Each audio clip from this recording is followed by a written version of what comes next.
Texas County, Arkansas Board of Directors. I'd like to call this meeting to order. Also, a couple of things before we get started. If you have a cell phone, if you wouldn't mind putting your cell phone on vibrate. If you need to take a phone call, please take it outside.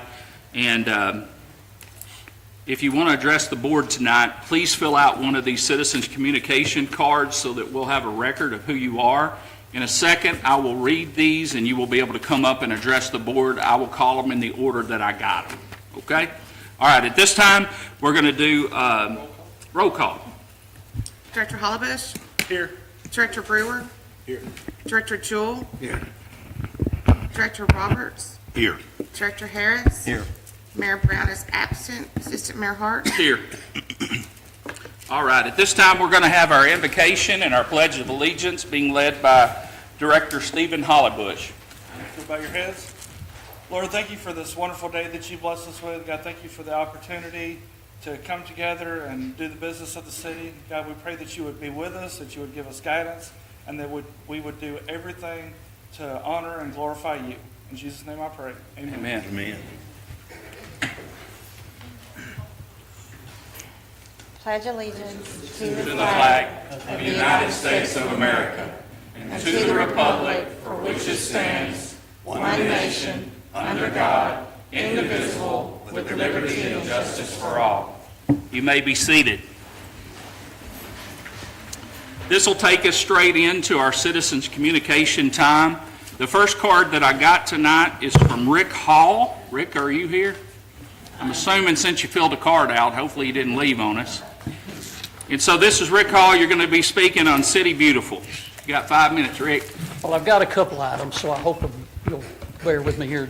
I've got two issues. The City Beautiful built a Texarkana sign several years ago out on Interstate, and we've had a problem with access to the sign. It's it needs maintenance very badly right now because we have so much difficulty getting to it. The master gardeners used to help us maintain it because it has access, and the fact that there's no facilities there, they have not helped us. So the city has been coming up the right of way of the interstate, but that is a long route through the adjoining subdivision. You'll see their Country Hills subdivision is next door. But what we'd like the city's help with is to get what I believe is an existing roadway extended down to the sign. Now, I've given you the names of the owners of the property, and you can see that there is an existing easement that comes down there 300 feet, and this would need to be extended about 330 feet to get to our sign. So what I'd like to request is that this be handed to the city engineer, or the attorney perhaps, to contact the landowners and ask for this extension. Now, once we can get that right of way, we'll need to improve a road into the sign.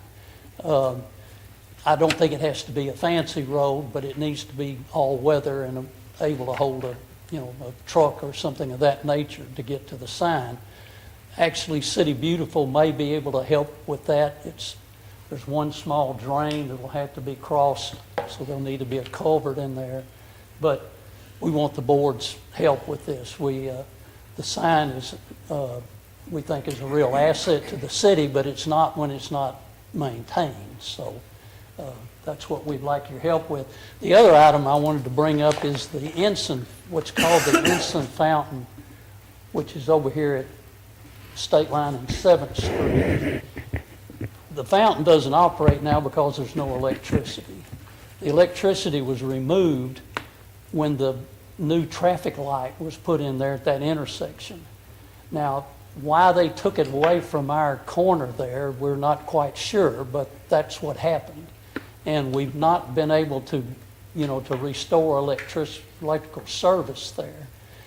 Some of our members have contacted the electrical inspector for the city, and he's brought up another number of issues which would are going to make it difficult to restore that electricity. But As I understand it, he said he can pursue, what it'll take to do it if he's given the directions to do it.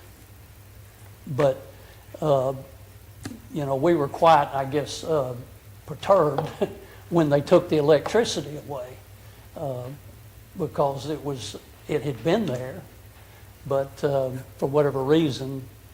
But, the complication is you've got apparently 2 states involved here and 2 highway departments and maybe the federal government, I don't know. But those are 2 things that, we'd like the city's help with.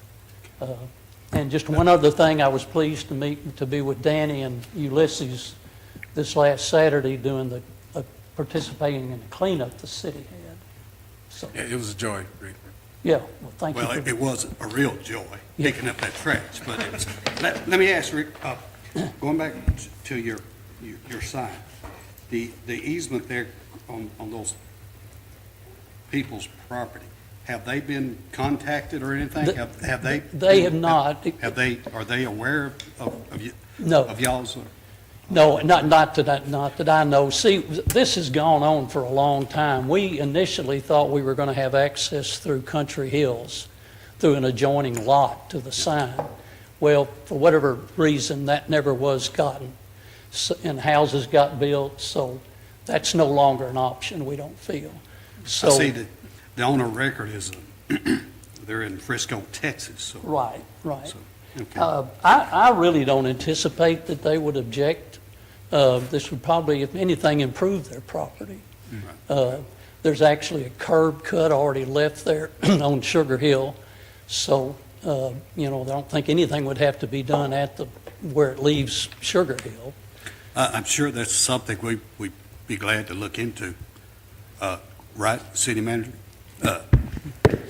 Well, what's the city, the Parks Adams crew that goes up and mows, they go through the right-of-way fence onto the highway, the interstate right-of-way. Well, I can tell you the highway department does not like that happening. I mean, they may allow it, but in the long term, that's not a solution for getting there, because you can't get a truck up there, for one thing. And I went out there this weekend, I was going to go do some work up there, but it was a quarter of a mile walk up there, so.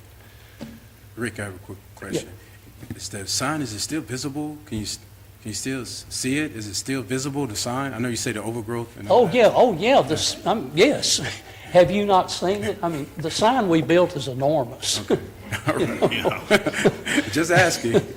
No, but All right. it's becoming obscure because Okay. trees have grown up in the landscape. But we've been working again with some of our other City Beautiful members and who are also master gardeners, and I think once we can get in there, we'll probably completely revamp that landscape where it won't be such a maintenance issue. Thanks. But still, we've got to get in there. Hey, Rick, Yes, sir. I've got one question for you to clarify. The access that's needed, you're saying there's 300 foot that we need or just the 30 foot that we need? Well, we need to extend that existing 300 by 25-foot strip. Okay, We need to extend it about 300 feet. okay, That takes it all the way across that property owner. okay. The triangle you see there at the end, Nedra Turney's family donated that to the city to be used for the sign.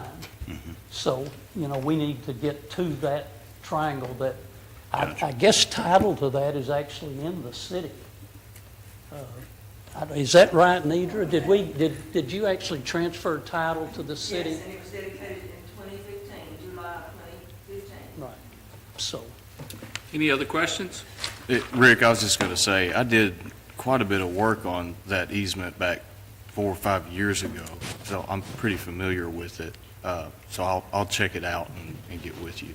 Well, I might say one other thing. We thought, and it was suggested that we could use a drainage easement that comes from the subdivision, but in my view, that's not workable. No, we can utilize a drainage easement for a utility easement by right, but we can't vice versa, and we can't use either as an access easement. Well, that was my view. Yes, sir. And you would not be able to drive down that drain. Right, yes, sir. You'll get with him, Tyler? Sure will. Thanks, Rick. Okay, thank you. All right, next up, I've got Rachel Burnett. She's coming to speak on behalf of the shed ordinance that we will read tonight. Welcome, Ms. Burnett. Okay, thank you. Good evening. Thank you for letting me come speak. My name's Rachel Burnett. I'm a registered voter here and a landlord and a business owner. I wanted to speak tonight about the shed ordinance because when I read about it today in the newspaper, it's something that touched my heart because I myself have once lived in a shed behind my grandparents' house. This might not be a position that any of you have ever found yourself in, but it's a position that I wanted to speak from tonight. According to census.gov, the median income in Texarkana, Arkansas is $45,233, putting us lower than the state average of Arkansas of $58,700. 22.9% of your neighbors in Texarkana, Arkansas live in poverty. That's greater than the state average as well. 28.3% of our children and 17.7% of our elderly over 65. Arkansas is in a rich state. We are, in fact, the seventh poorest. Many families live paycheck to paycheck, and an emergency costing that family just a few $1,000s may be catastrophic. Why then, in a town when so many of us are living in poverty already, and in the midst of an affordable housing crisis, are we considering tonight taking away housing options for the very most vulnerable amongst us? While I appreciate living in a shed, barn, storage unit, or other outbuilding is not ideal and may cause neighbors to be uneasy, I ask you to consider the many ways and reasons that people deal with housing insecurity, and to find it in your hearts to not take away options that keep people from living on our streets. Where is it our place to cause more distress to someone already suffering so much? I hope this is a point that the board will consider before taking a lasting action against its most vulnerable citizens. Thanks, you very Ms. much. Burnett. Thank you. I got a question, man. Yes, Okay. Director Harris? Did the shed have electric to it? it did. Did it have sewage? It did not. I had to use the facilities inside the house. All right, thank you. Yeah. Any other questions? Are you in, or do you have plans to have sewer attached to it? This So is that not my current living situation. that This was is when I was previous. 18 years old. I was a struggling kid dealing with a lot of issues. Right. I was no longer welcome at my parents' house during that time. My stepdad didn't want me there. And so, in an effort just to put me somewhere, my grandparents put me in that shed behind their house. And it was a good thing. They helped straighten me out during that time. I was with family, which was an important source of comfort and support during my vulnerable time. Now, you know, I own several houses in Texarkana, Arkansas. I'm a landlord, and one of my houses, I deal with the very lowest income folks in our town. Social Security recipients that get less than $1,000 a month for their total income. That's to pay for all of their needs, including their prescription drugs, their housing, their food, their transportation. A lot of these people would be on the streets if we don't have affordable housing options. It's not something that many of us have to deal with, but it's something that a lot of us do. And if you pass this ordinance, it's only going to help a few people, and it's going to hurt some very hard-up people. I really don't see the reasoning behind it. If somebody could explain it to me, I'm sure. I got 2 minutes.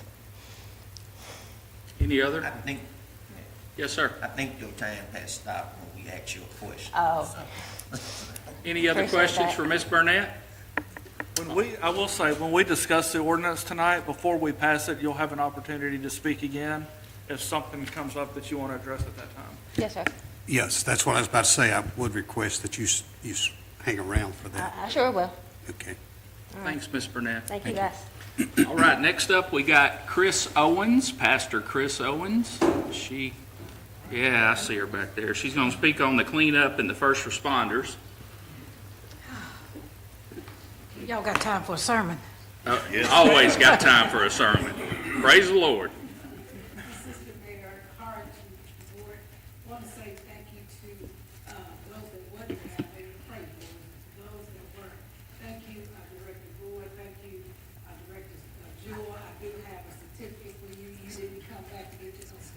I got lost. And so we had a really great time, but what I want to really point out on that day is that we had a female that picked up 10 bags of trash by herself. Wow. And That's I said, outstanding. one of your members,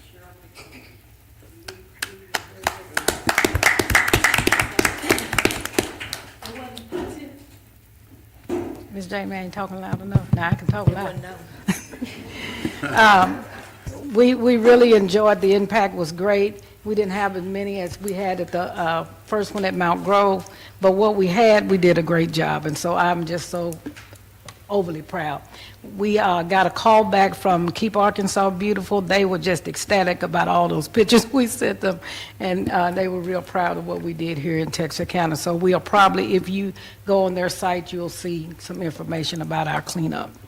Moving right along to our next project, and this next project, October 19th, we will be having a Feed Our First Responders, police, fire, ambulance, sheriff, all of our responders. We did it last year, and we still want them to know that we are super, super happy to serve them, because they're always serving us. And so last year, we hosted it at the Mount Grove Baptist Church. This year, we're going to host it at the Texarkana, Arkansas Rec Center, and we're just excited about that. Chiefs. And so we want to make, can I give y'all one of these? You bet. Sure. Thank you. Thank you for all you do. Thank you, thank you. You know, I wouldn't show it. Because when you have Now, let me say this last thing before I run out of time. We just want to know, the directors, if you can't stay out but a moment or two, we just want to see your faces, that you'll just stop by and let our first responders, along with the community, know that we really appreciate them. They do a super duper job. Tyler? Yes, ma'am. I will be calling you. Thank you, Board and Mayor. Thank you, Pastor Owens. Is there anyone else that would like to address the board? Anyone else? Hearing none and seeing none, we're going to go directly into a proclamation. And this is a proclamation declaring September 17, 2024 as National IT Professionals Day.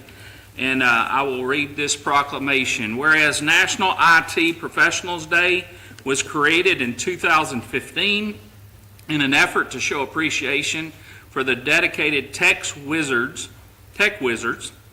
who take care of the nuts and bolts so all the city's workstations are connected to the network, operate flawlessly, and whereas IT professionals are individuals with complex skills, ethical challenges, a daunting job who plan, fix, advocate, protect, and create great computer networks to deliver data efficiently so city employees can better serve our citizens, whereas IT professionals keep the file servers serving, the email servers delivering, and the accounting servers counting, while ensuring all computers are secure and working in a safe and healthy environment.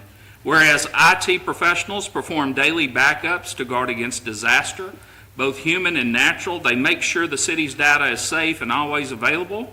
And whereas IT professionals constantly worry about spam, viruses, spyware, Trojans, and other nefarious programs, but also power outages, fires, floods, failure hardware, network server glitches, and whereas IT professionals are called upon every day to overcome the countless new challenges, ensuring the performance of the city's employees are able to function smoothly.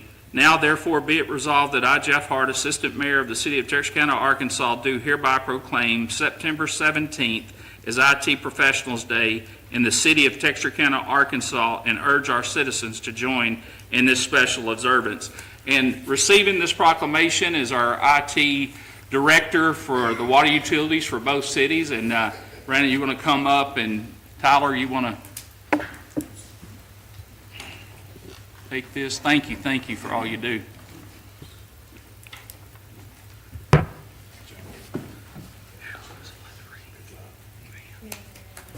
Who wrote that?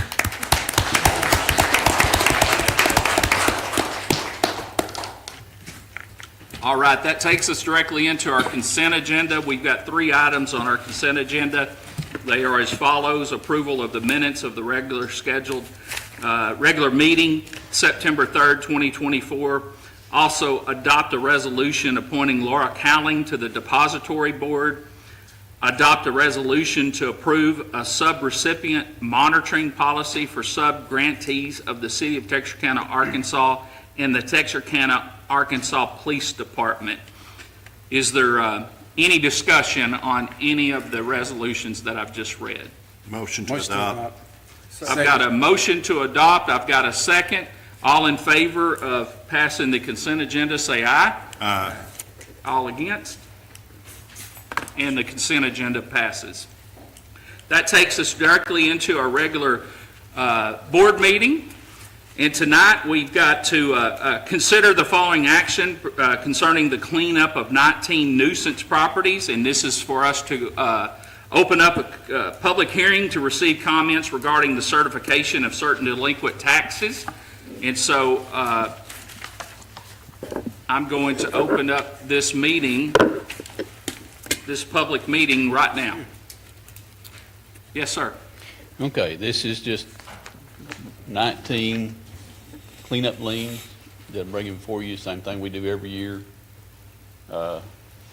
You've got a list of the properties that we did. Any questions for me? These are properties that have already been demolished, correct? Yes. No, these are cleanup liens. Oh, these are cleanup, yeah. This is properties that's been, we went in and mowed, cleaned up. They've been sent bills and haven't done anything with them, so we're bringing them for you for cleanup liens. Thanks, Roger, for all you do. Any questions for Roger? It's not a question, I guess I got a comment on the 11010 grade there. I guess I need to tell y'all a little history about that property. I think I already talked to the city manager, not with the temp, that was the city manager that we had here about that property. And I'm gonna say that property there was owned by Mr. Williams. And I had went and cut that property that Wednesday before the city came over there to cut that property. And I didn't cut the back next to his fence there, because every time I go back there, he comes up and want to call me boy or something like that, and say, hey boy, what you doing, or something like that, okay? He was accused of, well, I'm saying, he was selling fish. And I'm saying that I don't know, that been reported, I say, to the city, but the city never could establish that he's selling fish back there. So he doesn't have a fish business. That's never been actually established by the city. And so one time, a while back, I had got through cutting the grass before this, and he said he didn't like the way it was cut. And I said, well, he was asking me about the grass being cut. So I told him, if you didn't like the way the grass was cut, you can come cut it yourself. So he said, well, he came out the back of this yard and came out there and dared me to come out in the front, outside the property there. He dared me. So I called the police on him, and I filled out a warrant, or an affidavit for a warrant for terrorist threat. So I don't know how far, excuse me, how far that affidavit went or what, but what, and I don't know if, well, I never had been called for a court date on the affidavit that I filled out on here from him threatening me. So, and that day, I said the other part was cut, and I think when I talked to Tyler, he said something about the pictures he had showed maybe differently. And I said, no, I know for a fact that I cut that grass myself, because I didn't cut, like I said, back when that tree line there, because I tried to stay, sometimes best stay away from somebody you try to keep down trouble.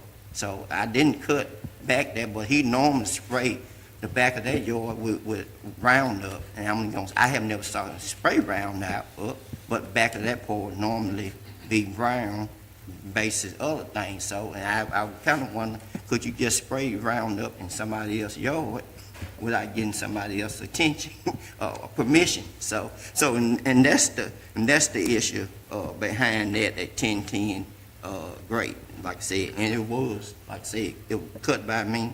I don't know what the pictures show, that Tyler had, that, but I do know it wasn't cut back there next to his fence based on my comment I just gave, because I was trying to keep things down by not getting close to his fence, getting close to his yard. And like I said, and the police been called on him twice by me, so, and So that's. Director Harris, you saying instead of mowing them, just put Roundup on all of them and kill the No, grass? I'm not saying that. I'm just saying that if he the one maybe putting Roundup on there, I said the yard normally get cut and get cut by me, you know. It haven't got cut, well, I've been out of town last week, but it didn't got cut. But I'm just saying the issue is coming from Mr. William next door. Gotcha. But I'm saying it's more to it than just a issue of grass being cut, because basically his demeanor and all the other stuff going on. Like I said, I'd have called the police on him twice next, about that, so, but, and like I said, and this ain't the first time, a person, it may be the first time you'd have heard of this, but I think, Tyler have heard of this before, because I told him, why do he get special privilege? And I think that's how I categorized it. How did Mr. Williams get special privilege? And like I said, and how do you resolve this situation? Because if I go there, and even though I'm on a lawnmower, I know how I'm trying to resolve that. I was finna put up a privacy fence in the back along the side. Now, that may help. It just ain't got around to it, but a privacy fence may help solve this problem. And that's, you may see the privacy fence lined up in the front and next to it, but, and that's how that may solve this issue here. So, and I'm just letting the public know. And if y'all, I don't know what's the affidavit for the warrant thing, but like I said, I personally filled out an affidavit when he came around and threatened me. Now, how did they get involved with this? Well, y'all had to figure that out, or what know about that. So that's what I got to say on that 10-10 grade issue. Anybody else? All right, I got a question. Yes. The $200 comes into play when the city mows the property one time? So one time or 10 times, it's $200. No, it's $200 every time it's done. 200, so each $200 is just one time. So, and all these are $200, right? So it's just one time. Okay. Yeah. That's all I got. The Roger, that money has to be paid up front before they can even pay their taxes, correct? Yes. Anybody else? All right, let's consider, anybody else in the audience want to speak on behalf of this? All right, I would consider the public hearing closed now, which takes us into a resolution certifying the amount to be put on the tax books as delinquent and collected accordingly. I would remind everybody, this is a resolution. So I would instruct the city attorney to read the resolution. Whereas notice was given pursuant to Arkansas Code Annotated, Section 1454-904, to the property owners of the properties listed in Exhibit A of a hearing before the Texarkana, Arkansas Board of Directors to determine the amount of lien, if any, to be placed on the properties for the expense incurred by the city for removal of overgrowth, trash, and debris from nuisance properties of such parcel of real property under the provisions of Arkansas Code Annotated, Section 1456-201 et sec, and Arkansas Code Annotated Section 1454-901 et sec, and the City of Texarkana, Arkansas Code of Ordinances, including without limitation Chapter 11, Article 6, and whereas such notice was given pursuant to applicable law more than 30 days prior to the date of the hearing, and stated that the hearing on the matter would be before the City Board of Directors on September 16, 2024, commencing at 6:00 p.m. in the Texarkana, Arkansas Municipal Building Boardroom, and whereas a hearing on such claim by the city was held this date pursuant to said notice and in accordance with the provisions of applicable law and the City of Texarkana, Arkansas Code of Ordinances, and whereas the properties at issue, property owners and lien amounts, with the amount of the lien on each said parcel being the city's incurred expense for such parcel plus 10% penalty as provided by law, including without limitation Arkansas Code Annotated Section 1454-904, are listed on Exhibit A attached hereto, And whereas the Board of Directors has determined that there should be certified to the Miller County Tax Collector to be placed on the books as delinquent taxes the amount set forth for each said parcel of real property. Now therefore be it resolved by the Board of Directors of the City of Texarkana, Arkansas, that the amount set forth for each piece of property in Exhibit A are hereby certified to the tax collector for Miller County, Arkansas, for placement on the tax books as delinquent taxes on the respective parcels of real property identified and described therein, and collected accordingly as provided for by applicable law, including without limitation Arkansas Code annotated Section 1454-901 et sec, passed and approved the 16th day of September 2024. The city attorney has read the resolution. What would be the desire of the board to adopt? I got Motion to- a question to ask. Oh, if you okay, don't mind. sure. If this passes, what is the appeal process on this? When the city passes an ordinance or resolution and the person want to appeal the process? I believe they have 30 days. And I believe it's 30 days when the tax collector certifies it. And be in circuit court? To the circuit if I'm not court, mistaken. yeah. All right, thank you. Did I have a motion? Yes. Motion by Brewer, a second. Second by Holly Bush. Heather, will you call the roll? Hollibush, Yes. Brewer, Yes. Jewell, Yes. Roberts, Yes. Harris, No. Hart. Yes. All right, that takes us to item number 6 on the agenda. This is an ordinance, adopting an ordinance to prohibit living in any structure designed primarily for the storage of personal property. The applicant has also requested an emergency clause, and that emergency clause will require a separate and distinct vote of the board and is only valid by 2/3 of the approval of the board. I'll take it to you, Jamie. Good evening. Over the past few months, we have had several phone calls from both private citizens and TAPD concerning people that are living specifically in mini warehouses. But it's become an issue that we're getting complaints about. And so I was approached by code enforcement and asked to draft an ordinance. We need something on our books that we can take to resolve this issue. And I realize it's a sensitive issue, but certainly in the mini warehouses, we have no water, we have no electricity. We're coming up on winter. You know, we've had a number of houses burned down from people trying to stay warm in the winter who are staying in vacant properties. I would be happy to answer any questions you have. Roger is here also. They are the ones that get the phone call and have to go out and investigate these situations. So what I can't answer, I'm sure Roger can. I would like to throw one thing out there also. It is already illegal to live in storage units. That is, the reason we're doing this is because we don't have anything in our specific ordinances that addresses it. But according to building code that we have adopted, it's already illegal. So nobody can live in storage units now, but we would like to do this, implement this ordinance so it's a little more clear for us and straightforward. Director Harris? Yes, my question is, what if someone does have a storage unit and does have electric running to it and sewage running to it? How is that gonna work? Then my other question is, if they have that, well, no, that don't matter if you already say you already got a law against it. I was saying, would there be a de facto law? Because are you making a law after the fact? But I guess not, so.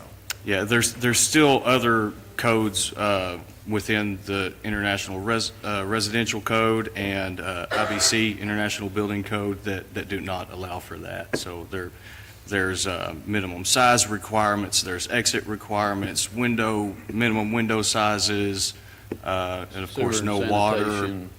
There's many different codes in there that still would prohibit that. You know, our biggest deal is just an unsanitary issue of you don't have sewer, you don't have water, you don't have anything. Like the young lady was talking about earlier, you know, she was in a storage building at her grandparents' and she had facilities in the house. You know, if someone's living in a mini storage, they don't have any facilities anywhere. is this something that is becoming more of an issue, or is it an issue that's always been there that's becoming more visible? It's becoming more of an issue. I'd like to add to that. I mean, my heart my heart totally goes out to someone that doesn't have a place to live. I mean, I work with Randy Sams and Salvation Army, providing blankets and socks and trying to get a place to live. But I know in the central part of my ward, we had someone living in a storage unit or a storage building, and the prior chief, we had to get involved. I don't know if Roger was involved with that one or not, but it ended up burning. They were cooking meth in there. Not all folks do. But you see the implication from you saying something like that. Correct. But that was in my ward. That's wrong of you to even bring that up. Well, I hadn't finished. Let me finish. On the south end of my ward, I had somebody living in one. They were using a bucket and throwing everything out the back. And totally unsanitary conditions. And like I said, I truly feel for people that don't have a place to stay or a place to live. But you also have to consider the people that live around them that are paying those taxes. And I mean, I don't know what the answer is, because that's going to be something that's going to have to be handled in Little Rock or Washington, D.C. as far as funding. But when you're putting people in a position that are trying to keep their property up and that are trying to do right and follow the rules, and then you're having to deal with this on top of it, that's not right either. Are we talking about, like... Would you, Ms. Burnett, would you Step mind forward, coming up please. to the podium, please? We don't just yell across the courtroom. I'm sorry. Boardroom, I'm sorry, courtroom. I just feel like what he's talking about there is like an illegal squatter situation. If I'm a property owner in Texarkana, Arkansas, and I don't feel like it's your right as the government to tell me that my cousin can't stay in the shed out back when he's hard down on his luck. Is that right? That doesn't feel like my values. That it's someone else's place to tell me how to live. A couple other things that were brought up, the unsanitary situation. As a homeowner, you would work that out with the person staying there. Every situation is going to be different.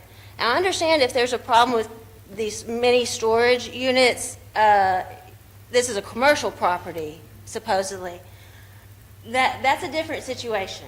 But as a homeowner, I don't feel like it's your place to tell me that I can't let someone live in my shed out back instead of them possibly ending on the street. Okay, thank you. Any other comments, questions? I guess- All right, Director Hollybush. Jamie, was this ordinance, was this modeled after kind of what the state already has in place? We did look at that and drafted after that, and Mr. Potter's reviewed it too. So would this be equally restrictive, or did we add anything to what the state already requires No, as far as what the no. qualifiers are? And you've got international fire code. You've got, I don't know, I probably can't even begin to list the amount of codes that this would violate. When you don't have electricity and fire hazards or ventilation, let alone the sanitary conditions. This is part of why we have a homelessness crisis and a housing affordability crisis, is because of codes and regulations that force people out of Come to the podium, Ms. Burnett.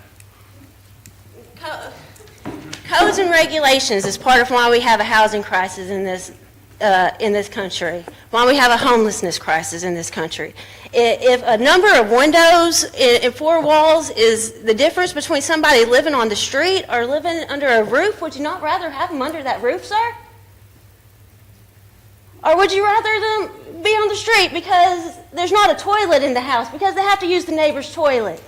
This is about personal choice. This is about pulling ourselves up by our bootstraps, as everyone's always so damn ready to tell everybody. This is about just making for yourself where you can. Not everybody has family that they can depend on. Not everybody has a support system that's going to back them up. Not everybody is born in the same situation as we are, I fellas. think we all definitely appreciate your passion on this, right? And I know for me, it's something that there's two sides to it, Then right? what are we willing to do to change it? Hold on just a second, hold on. I'll let you talk, just give me a chance. I do know there's another side to it, right? So there's got to be a way that we can deal with it. I know that Director Hollybush and I were doing a cleanup over by the, behind Chubby Cheeks back there. We were having a lot of folks that were squatting in those woods, and there was some storage buildings back there, and there were people living in those storage buildings. Yes, There sir. was- When I lived in Dallas, Texas, as a homeless person, I lived in my van. Yeah. But my daughter went to school with people who lived in storage sheds. That's the only housing option that they had. They would rent a storage unit because it's better than having your children out on the street. Yeah. And I understand it's easy to look down on, it's easy to judge, it's easy to say all the things that are wrong with it.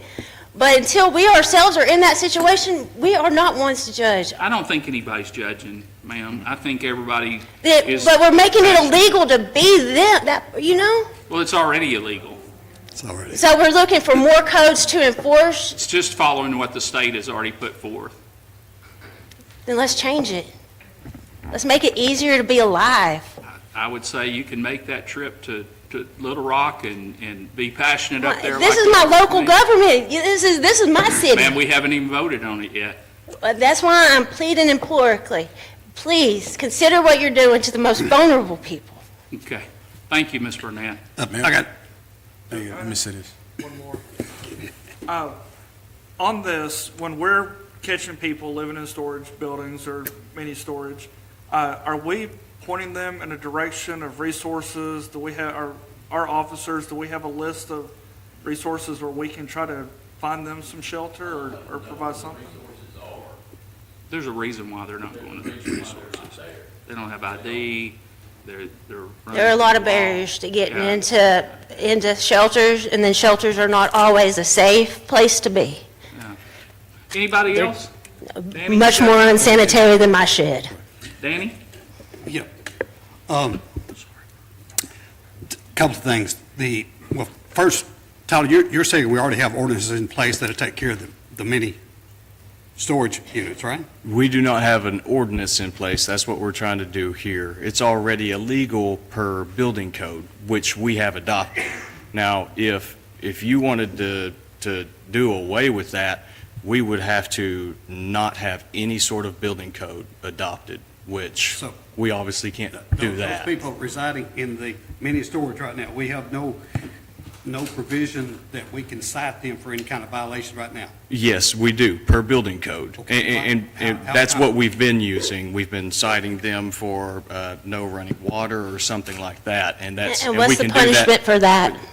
One minute. We can do that per building code, because we do have building code adopted per our ordinances. That's up to the judge, whatever the fine is. All we do is we issue them a summons, and then they go appear before Judge Potter. All right, but usually those are a fine between so much or so much. Yeah, there's probably a A maximum fine, amount per a day. fine to people living on the streets. I would say that Judge Potter is probably one of the most empathetic people I've ever known. I grew up with him. Well, and I let's know pray that he continues I to know do he so. would work with those people. He's very good at working with the public instead of just, Instead of criminalizing homelessness. yes, he's very, very Yes. good. Judge Potter is a great. It is extremely rare Lenient. that we summon someone, they go before right. Judge Potter, and they're immediately fined. That's That correct. I don't even My know if that's happened question- at all. Do we not, so, do we or do we not have provisions to address this problem right now of those? Building code. We do, it's in building code, Okay, but it is so- not within our ordinances. It's de facto, I guess, by us adopting the building codes. But we wanted to do this to I clarify, it, to understand, make it clear. but can we not address it right now as we stand today? Yes, we can. So why aren't we? We are. That's exactly what we're doing. But Well- the questions have come up from our dealings with some of the people. and we decided to make it clear. Just put something within our ordinances that is, matter of fact. I'm straight sorry, to the sir, your point. dealings with what people? I'm sorry? Your dealings with what people? With You said some things that came up in your dealings with the people. the folks that are living in the storage units and storage sheds. Okay. Mhm. Okay, now, I'm still not understanding. You're saying we're making it clearer. Mhm. Yes, sir. So making it clearer, but we still have the provisions where we can cite these people to take care of the mini storage problem. Yes, sir. So let's do that with what we already have. Well, that's Right. not, That's that's what- not addressing the problem that we have with storage buildings. Well, storage building, on here as it's written, I sell sheds. Okay. The storage, as it's written here, this new ordinance has sheds, the design, almost all the sheds are designed for storage, for not to be inhabited. So there are provisions that allow those sheds to be made into habitable facilities, right? If you, If they're, you basically have to disassemble it and build it right, well, which we have. okay. It comes under a barn dominium. Well, Barn dominium. but I contract with several different people, and I can have them build it whatever I want them to. I can have them build it by code. Yeah. But it's still a shed, Yeah. which by your ordinance, it's coming, Our building code, you got that 20 by 20, minimum 400 square foot. okay, he can do that, You can do that. but it's still a shed. Now, That's- that can be, it can be built as a house. That's our minimum square footage for a residence. For a Okay. single-family You- detached. So by the ordinance, it would be no longer a shed, right? Correct. That's If you look correct. at the code, it could be a barn dominium. She shed, whatever. Semantics. So we're going to leave this up to who to decide on the spot, whether it's a shed or a barndominium or, Well, that was my question, just. If it's built to code, it's a residence. Yes, if it meets, that was my, if it meets the code, it's no longer a shed. Correct. So, going back to hers, her shed in the backyard, if it was a 20, what'd you say? 20 by 20, and it happened to be built by, say, one of the companies I contract that met all the requirements, it could, and she had it plumbed and all that, it could have, at one time, it could have become a legal residence, right? Correct. But that goes back to, and like I said, I am totally sympathetic, totally. I mean, the church that I go to, we take care of folks that have no other place to go. But there, like I said, there's two sides to it. And I mean, I've got, when you have taxpayers that are, you've got this happening in your backyard almost, it is very aggravating. And it's sad that old saying, a few apples spoil the whole bunch.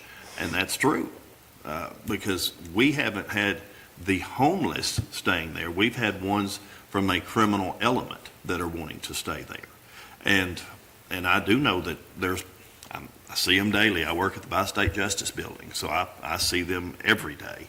But you can't take away someone's property rights that are trying to do what's right and do it by the book just so someone has a place to stay. You can't do that. That's why laws are in place. And I'm not saying that it's fair for everyone, but for those of us that are investing in the community and trying to make the community better, we have to do what's right by the taxpayers. Director Brewer? Yes, ma'am, I do want to say I really sympathize for your issue, but this is the community's issue. I'm not personally homeless. This is your community, yes, ma'am, I totally understand. 28% of which are in poverty Yes, right ma'am. now. I totally understand. And I've listened to a lot of the comments, and and it's really just address the issue that we all know what we have here in the city. We do have a housing issue, so in the future, I do empower our board to continue to look at those issues as we go out and get grants, and we look for options to build our community so that this housing issue is decreased. But with that being said, at this point, I don't see where we would benefit by decreasing the standard, because, you know, the sweat has got to be in place, the sewer, water, electricity, and power, and all that. It has to be in place, because that's how we measure our values. And I understand, because, you know, I was that kid that grew up, in a senior in high school, burning a barrel in the house to stay warm. I understand that, but the safety as well. We all are safety officers, so we have to take all that into consideration.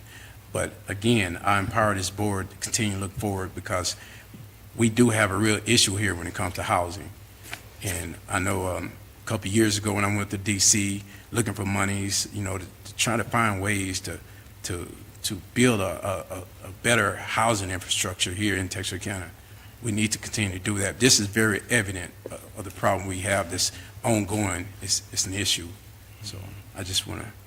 And I would like to even reach out, no matter how the vote comes out here. I mean, we have a housing problem. Most cities do. And let's get a group together. We have a recreation center where we can sit down and talk and try to come up with some common ground and find a solution for these people. I mean, just because you're passing something or not passing something, that's not going to fix the problem. I mean, without heat or without air conditioning, they're going to burn up or they're going to freeze to death. I mean, that's just, you know, there's got to be something that we can do, that you can do, that all of us can do, but it's going to take conversation of us coming up with something that makes sense for everybody. Right, okay, that's fine. And if your building codes already cover it, your building codes already cover it, there's no need for a separate ordinance. But ma'am, I do want to say this. Thanks for bringing it to the forefront again. We know it's a problem. We need to put it as a priority, and we need to move on it. Yeah, please do. Thank you, Ms. Burnett. One more question. Anybody? Okay, one question. Roger, you're 20 by 20. Is that rigid, or is it 400 square feet? Okay, you don't need to ask anything. Minimum of 20. I think the code actually, and correct me if I'm wrong, Roger, but the code actually states it's got to be a minimum of 20 foot on each side, right? Yeah. And I'll also say it is extremely difficult. I'd say many of our ordinances that we pass, there's two sides, and we've got to address the issue at hand. That makes it very difficult for us sometimes, but it's we felt this was best to make it clear within our ordinances. All right, thanks, Tyler. Director Harris? I don't think my question was answered when I asked, what if a place already have, well, I guess I need to roll back some. You said it need to be built, so I'm guessing what do you mean by when it need to be built? I should not guess. I should let you tell me what I'm missing. Well, I'm sorry, I didn't. You stated that it need to be built. No, I said. If it need to be built, that means that it's not already built, meaning Well, that. like could what I go Danny, on- well, Director Jewell was talking about a storage shed. Mhm. He can get them that's pre-built. Right, that's what I'm saying. If they're pre-built as a storage shed, they're not built to house codes. Okay. So you would have to, if you took one of those, you would basically have to disassemble it, build it to code back. You could use most of the same materials you got there, you just have to add stuff to it that would bring it up to code. And you had to take off that pulling, loading thing up on the bottom of it, right? Okay. Then my next question I was trying to ask is, what if someone already got, per se, a shed and got electric hooks to it and got sewers running to it? How is the city gonna handle that issue? It's gonna be a case-by-case deal. Okay. But I think I know what someone have that, but I don't want to see them here. And our code enforcement officers, stay chasing complaints. they're not out looking for anybody and everybody that's living in a storage shed. I can promise you there's somebody out there living in one now that we don't know about and we never will know about because hasn't been a problem. We take the complaints we get and we address those complaints as they come. Any other discussion? Any other discussion? Police here. You're always here. No, They are. they not. Why? Any other discussion? Any other discussion? All right.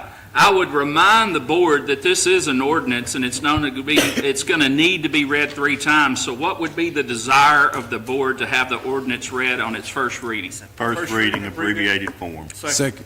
We have a motion and a second for the ordinance to be read on its first reading in abbreviated form. City Attorney, will you read the ordinance? An ordinance amending the City of Texarkana, Arkansas Code of Ordinances, Chapter 28, to add a provision that prohibits living in any structure designated primarily for the storage of personal property, for declaring an emergency, and for other purposes. The city attorney has read the ordinance. What would be the desire of the board to have the ordinance read on its second reading? Second reading, abbreviated form, please. Second. So I have a second and a motion and a second. Would you read it in abbreviated form, please, city attorney? Director Hollibish, Yes. Oh, I need to call the roll. Sorry.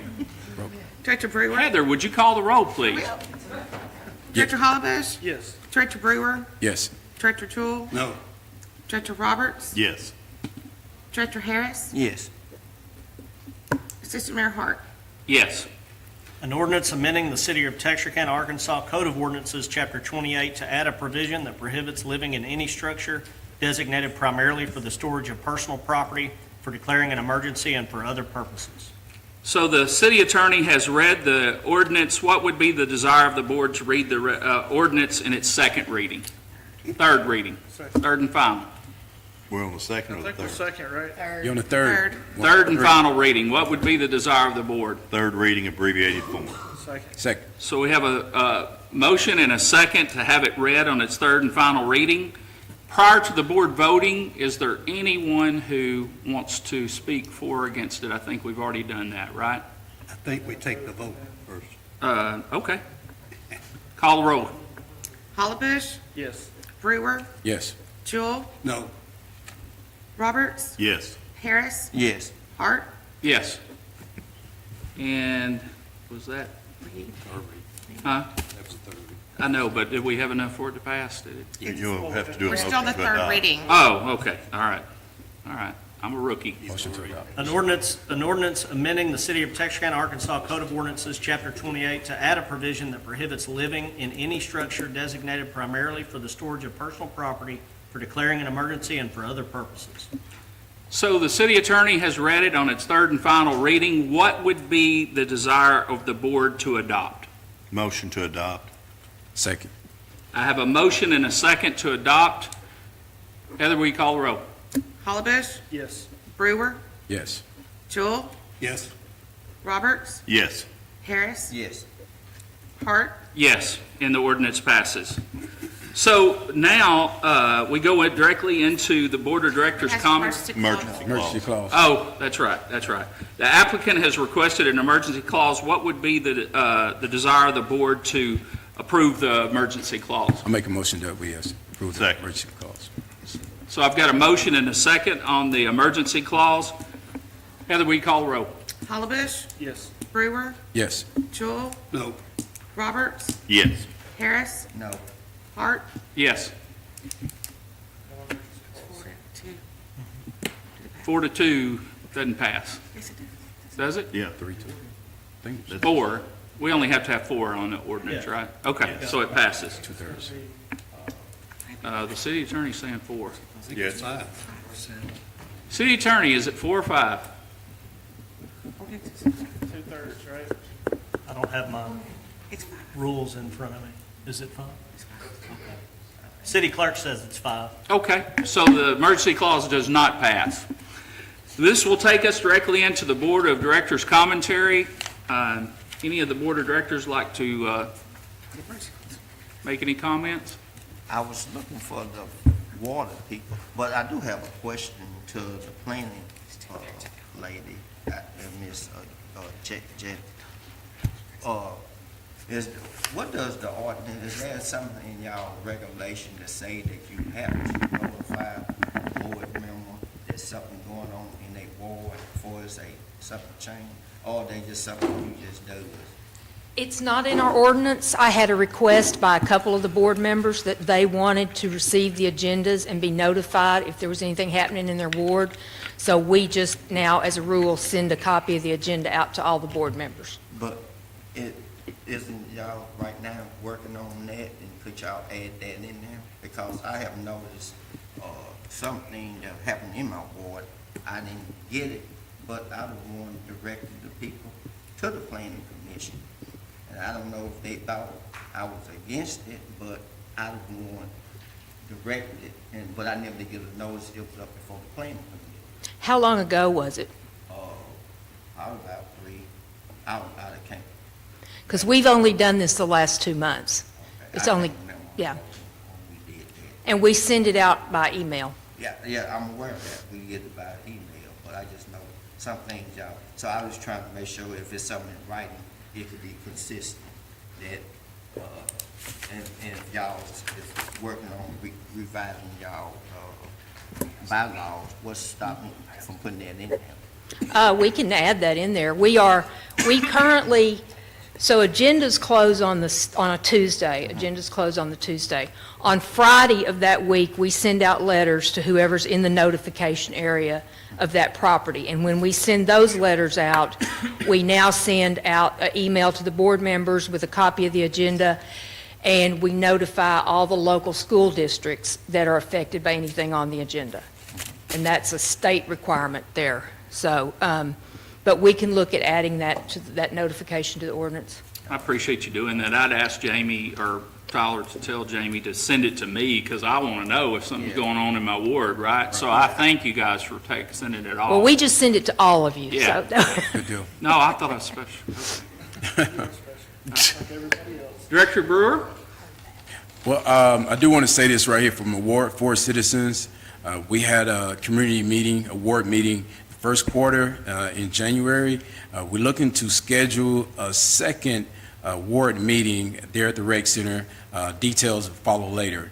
However, I do have some updates about the investigation we have going on with some outdated equipment. I'm working through SWEPCO on that. And so be looking for information here in the near future about our next ward meeting here in the third quarter. That's all I have for the Ward 4 citizens. And if you're not familiar what ward you're in, Ward 4 is from 19th Street to Realtor Road and is bordered by the east side of State Line and the west side of Jefferson. That's all I have. Yield my time. Anybody else? All right, at this time, we are going to go into executive session to consider a couple of resolutions. One of them accepting Tyler Richards as new city manager, and the other one is an appointment to the airport authority. If I could have everybody leave for just a moment, please.